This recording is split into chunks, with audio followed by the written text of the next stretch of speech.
It's a pleasure to have you join me on this virtual journey. Welcome. Welcome aboard, as we set sail on a journey through Academy of St. Martin in the Fields. The Academy of St. Martin in the Fields ASMF is an English chamber orchestra based in London. John Churchill, then Master of Music at the London Church of St. Martin in the Fields, and Neville Marriner founded the orchestra as the Academy of St. Martin in the Fields, a small, conductorless string group.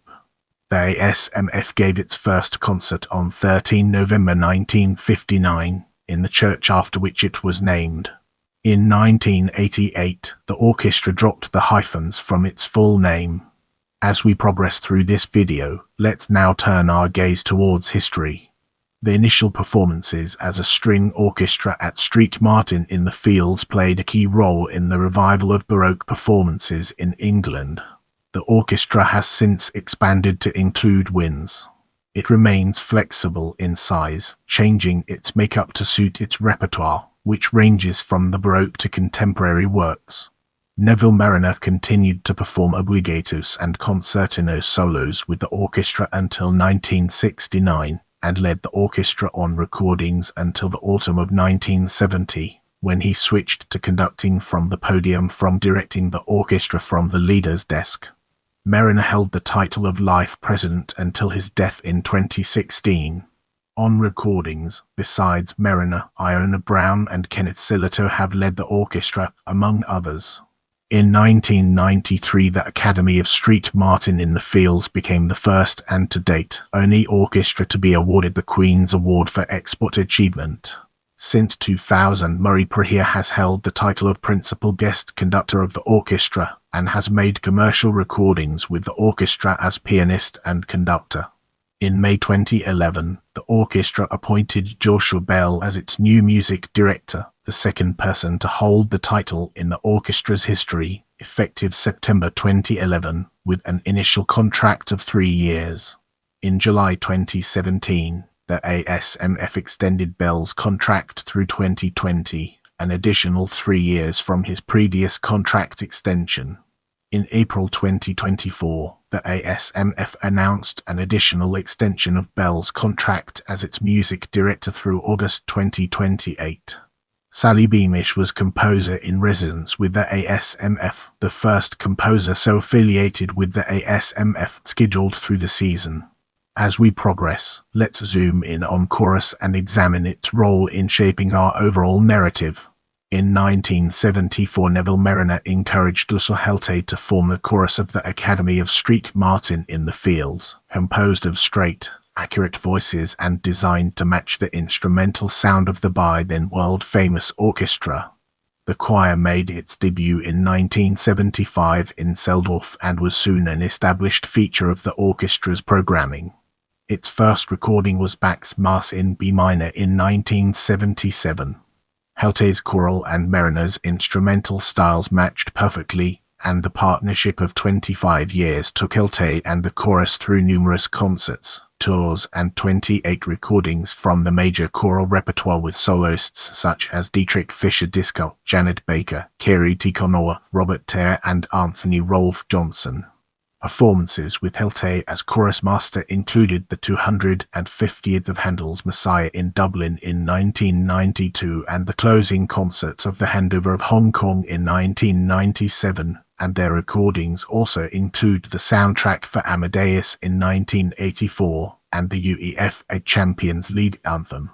In more recent years, after its dedicated chorus was discontinued, the orchestra has worked with a number of independent choral groups, such as the Ambrosian Singers, and as of 2024 it is regularly joined by the professional St. Martin's Voices. In the next segment, we'll be exploring recordings and its implications for our subject matter. The orchestra's first recording was for the Louis O'Ly label at Conway Hall on 25 March 1961. It has since accumulated an extensive discography, and is one of the most recorded chamber orchestras in the world, with over 500 sessions. Other labels the orchestra has recorded for include Argo, Capexio, Chandos, Decca, EMI, Hunsler, Hyperion, and Philips. Earlier recordings by the ASMF from the old Philips label have been reissued on pentatone. The orchestra has also recorded under the names Argo Chamber Orchestra, London String Players, and London Strings. The soundtrack to the Oscar-winning film Amadeus, a fictional account of the life of the composer Wolfgang Amadeus Mozart and his bitter feud with rival Antonio Salieri, features many of Mozart's most popular compositions. Recorded by the Academy and Sir Neville Marriner in 1984, the soundtrack to Amadeus reached in the Billboard Classical Albums chart. In the Billboard Popular Albums chart, has sold over 6.5 million copies to date and received 13 gold discs, making it one of the most popular classical music recordings of all time. The partnership between the Academy and its founder Sir Neville Marriner is the most recorded of any orchestra and conductor. With that being said, let's now move on to chamber ensemble. The Academy of St. Martin in the Fields Chamber Ensemble was created in 1967 to perform the larger chamber works with players who customarily worked together instead of the usual string quartet with additional guests. Drawn from the principal players of the Academy and led by violinist Tomo Keller, the chamber ensemble performs in all shapes and sizes, from string quintets to octets, and in various other configurations featuring winds. Its touring commitments are extensive and include regular tours of Europe and North America, whilst recording contracts with Philips Classics, Hyphens, and Chandos have led to the release of over 30 CDs. In this section, we'll be exploring Marriner 100. In April 2024, the Academy marked the centenary of its founder's birth with concerts in St. Martin in the Fields Church, the Wigmore Hall, the Royal Festival Hall, and Lincoln Cathedral, the city of his birth.